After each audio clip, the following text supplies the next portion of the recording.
Hello, good morning, everyone. Hopefully you're awesome and well. Hey, up here in our Brisbane office today, out and about, traveling around, doing a little bit of, socializing and travel. It's quite different. It's quite new, but always able to do, well, mostly anyway, able to do the old Wealth Coffee Chats on the road. Good to see a few of you in the house already. Hey, good morning. We've got Chris there. We've got Alison, Jeff. I've got, it's just some of the built-in music, Jeff. Disco ball. Brendan, good to see you. Alexis, Deb, morning to you. Tim.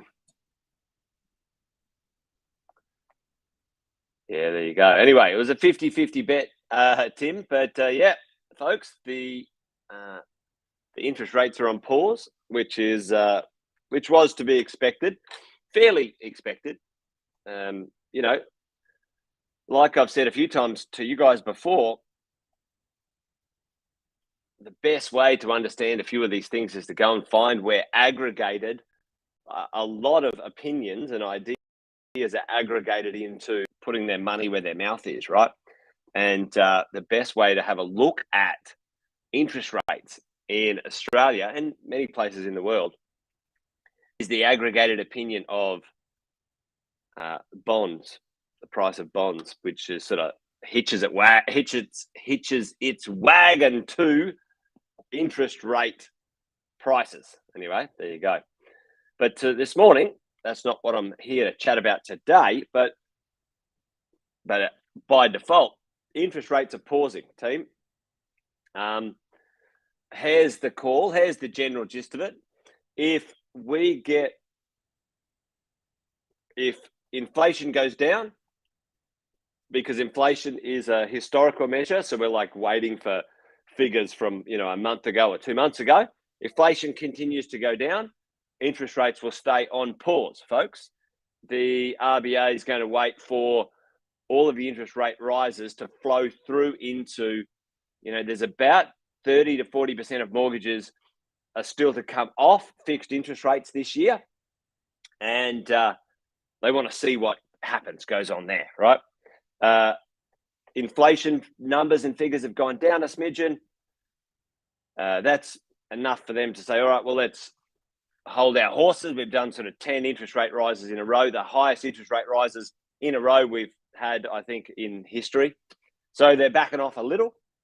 The caveat is, folks, if inflation still goes up, they'll give us another punch in the nose with another 0.25, and then that'll be it. That's kind of like it's kind of this caveat.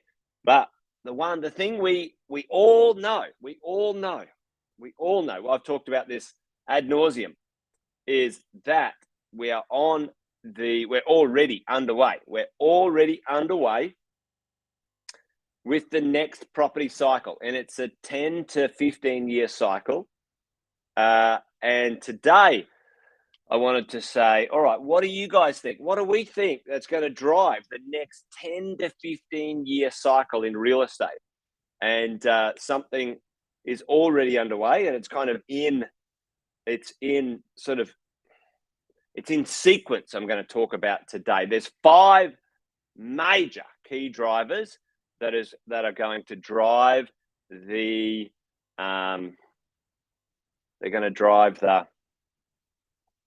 next market movement. Yeah, Jeff. Listen, I think when you're not selling headlines, or you're not trying to get yourself noticed as an economist so you can work for the bank or something, if you just take a deep breath and have a look at sort of what's normal and what's happened in the past and what's going on, you can see what's happening. I mean, interest rates aren't going to go to 15%. That's fucking bullshit. Property prices aren't going to drop 40%. That's absolute rubbish.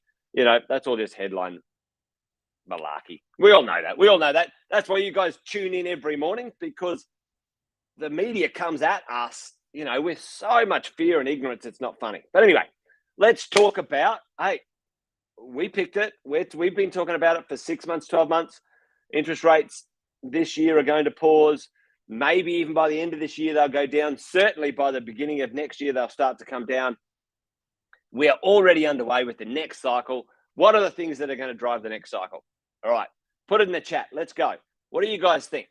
There's 5 things that are driving or going to drive the next cycle. A few of them are already underway pretty significantly. Chuck them in the chat. Let's see what you guys think. If you're able to, let's get involved in what that might be, because the number one, population for sure, Dean. Population for sure. That is absolutely going to drive the next cycle. Lack of supply, boom. Chris, housing shortages, yes. Supply for sure. Those two are absolutely here already and doing the do. All right, well, let's have a look at, keep putting stuff in the chat if you guys think, okay, lack of supply. Tim's got some stuff here. Lack of supply, more people, lack of visible builders, wage growth, population, supply, demand. Okay, cool. All right, well, here's my thoughts when it comes to what's going to drive the next cycle, team. All right, we are already well underway. We're 12 months into the rent boom. Okay, rents are booming. Rents boom. Rent boom. That is being underwritten, that is being rocketed by the cost increase on all of us, for all of us sitting here, okay? Every single one of us who owns a property, now our cost base has gone up. Listen, it's been well over 10 years of interest rates going down. Well over 10 years interest rates going down. By and large, folks, property rental yields or dollar rentals actually went sideways, or in some cases went down a little bit in comparison to 10 years ago because our interest rates went down. Now, that wasn't going to last forever, but the number one driver, we are already driving now. It's driving now. Rents are going up. It's still going to go up. I believe we've got at least another 2 years worth of rent increases, significant rent increases across the board in Australia, across the board, because of these next 2 things that are a problem if you're on the wrong side of the ledger.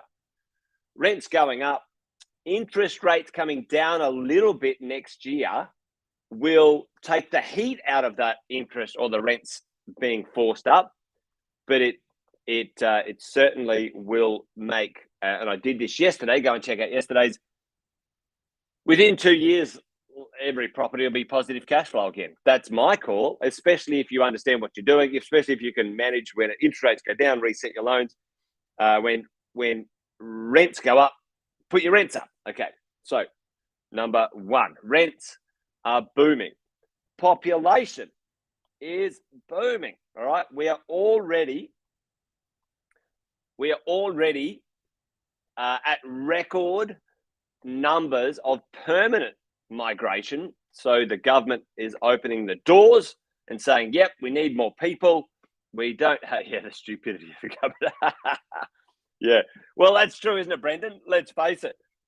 Most of this is about how dumb the government is with managing what they're up to. But anyway, I'll have a sip of coffee. Oh yeah, we have a population boom. It's underway. Not that we're having more babies, not that we're doing anything here in Australia that's helping that. The government's opened the borders. We need immigration to grow our workforce here in Australia, et cetera, et cetera. Population boom. Over the next couple of years, over 1 million people, 1 million people plus, 1 million plus people are coming to live in Australia. So already we have a shortage. Let's talk about the next one. Supply absolutely is collapsed. Across the board, depending on where you are, anywhere, supply is down between 70 and 90% across Australia from 5-6 years ago. 70 and 90% down where we are going to have an extra 1 million people in the country up, and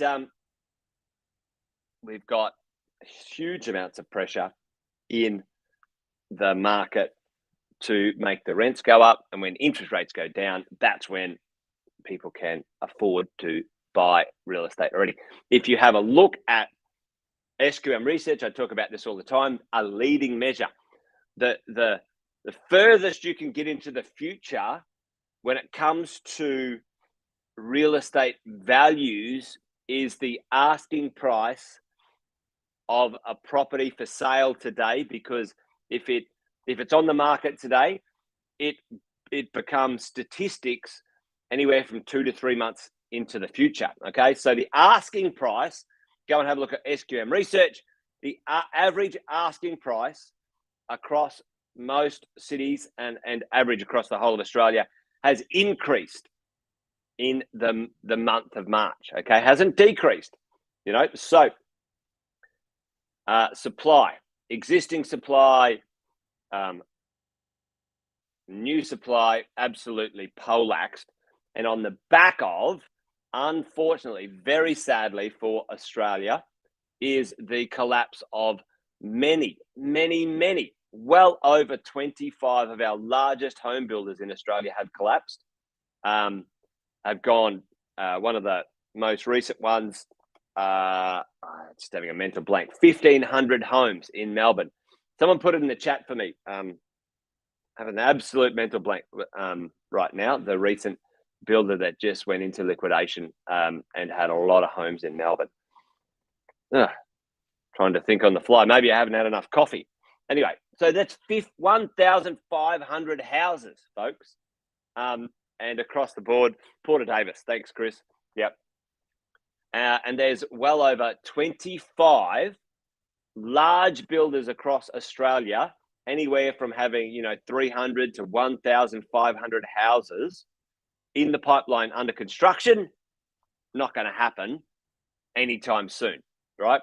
And tell me in the chat, I don't know if anyone's been involved in this stuff before, when builders go broke, how long it was taking ages anyway to build the bloody houses, because we had a supply shortage, not only a shortage of actually completed property, but construction materials and also people to build them. We had a massive shortage. How long does it take? How long will it take now, folks, for, let's say, those 25,000 houses, and there was an article the other day, saying 25,000. I haven't confirmed that just yet. So let's just say 25,000 houses that have been caught up in this builders going broke. Yep, way too long, Tim. Ladies and gents, that's going to take 3 to 5 years. 3 to 5 years to fix up those problems. And that's not even talking about trying to build some properties today that someone wants today. Okay.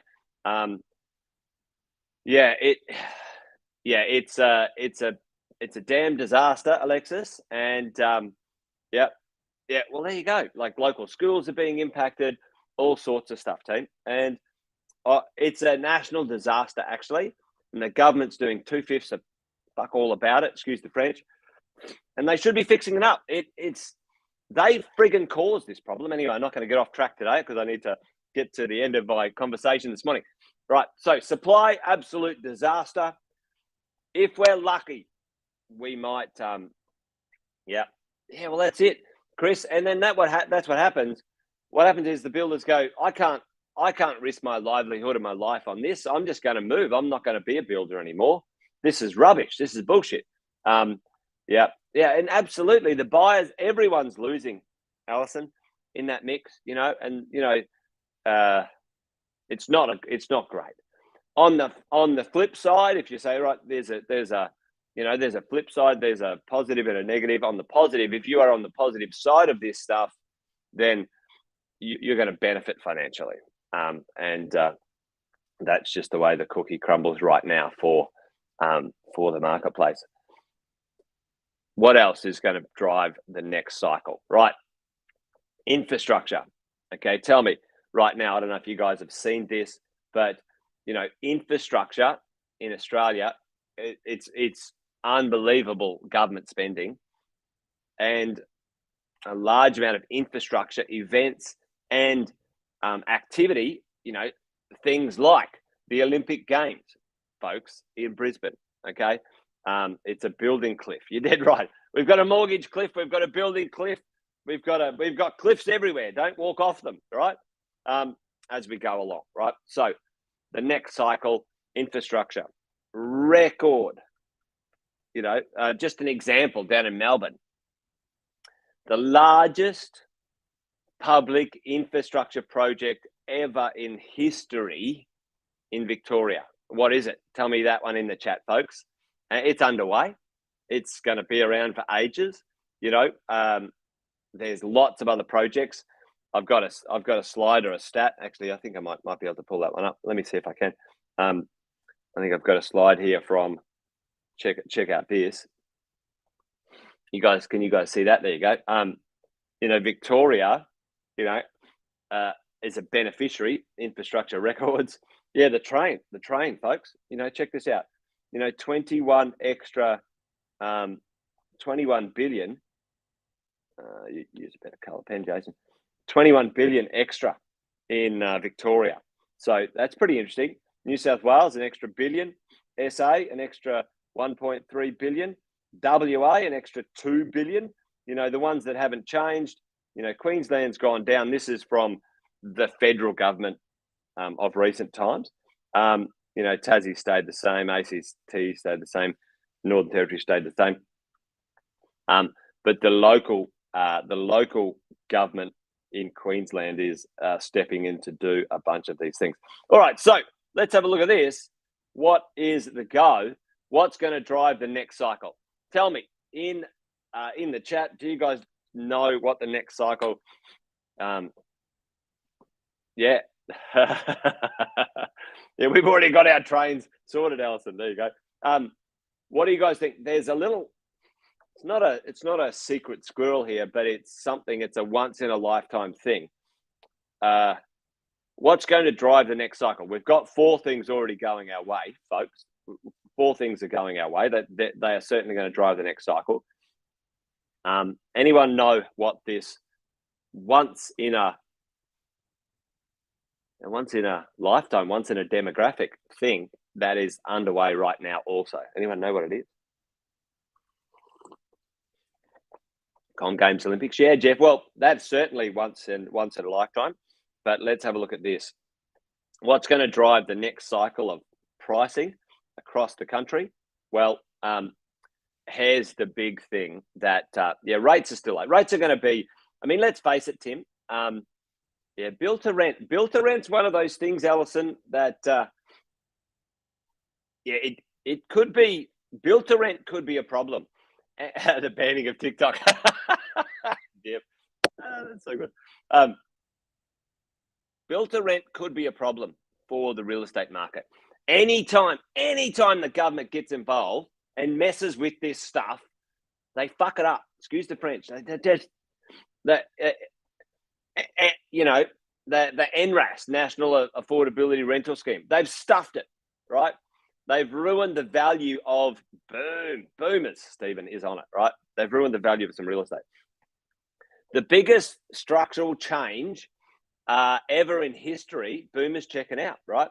We are going to have the largest shift, the greatest transfer of wealth ever in Australia's history. I don't know if I can. Oh, hang on. Sorry. There we go. Did that work? I think we lost each other. I'll go back to my little thing here. There we go. We're going to have the largest transfer of wealth ever in Australia's history, folks.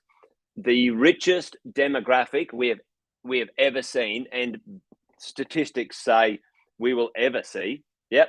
The $6 trillion inheritance, folks. That is going to significantly drive the next cycle, folks. And tell me, and I haven't got time to dive into it deeply, but tell me, what is the one type of real estate? It's generalized, not like, 3 3 bedrooms or stuff like, which is another thing. 3-bedroom apartments in good spots are going to be amazingly valuable, just so we know. All right, folks, but tell me, what style of real estate? Sam talks it all about the time. What is going to drive what's going to outperform in this next decade? Yep. And there's actually going to be a lot of boomers selling their businesses too, Brendan, which is pretty interesting. All right, folks. Yep. I mean, it's going to be a decade, family home. So they're going to sell their family home.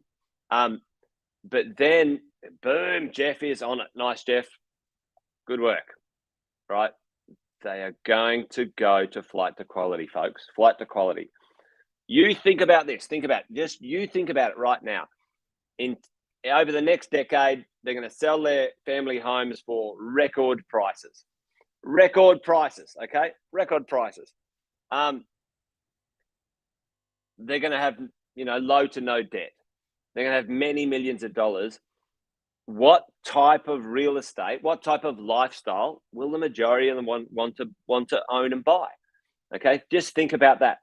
They love apartments, Stephen. You're dead right.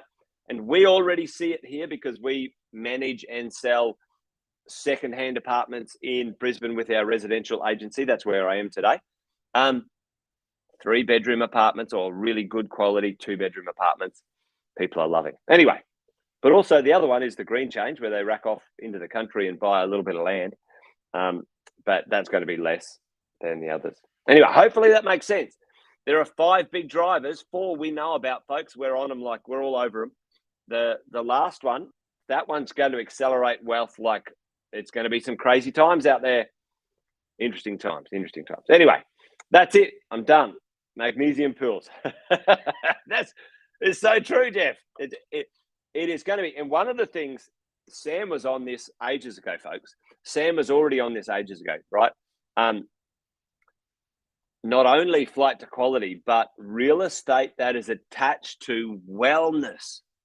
Folks, people will have the money and they will want to have wellness, massages, magnesium pools. They'll want that stuff at their fingertips, folks. Yep, there you go. Anyway, that's my call. When I look at the world of real estate, we can see it, feel it, feel the pulse of it. That's what we believe is going to drive the next cycle. There you go. Livable amenities, absolutely Hardick. Great amenities are going to be vital. And the city, listen, the government doesn't want urban sprawling for the future of our cities, folks. Anyway, there you go. I'm done and dusted. Wealth Coffee Chat over and out. I think that's it. Join me tomorrow for another one. If you're around, each morning we get together at 8:10, ladies and gents. So make sure you put the reminders on or sign up for the alerts or whatever it is. This does get turned into a podcast, by the way. If you miss it, you can catch it on YouTube or in the Facebook group. You can download the podcast or listen to it on Spotify or iTunes or wherever you get your podcasts. There you go. All right, folks, that's it. Wealth Coffee Chat done and dusted. Thanks for joining me this morning. And you guys take care. Be awesome. Be well. That's it. Done and dusted. Bye for now.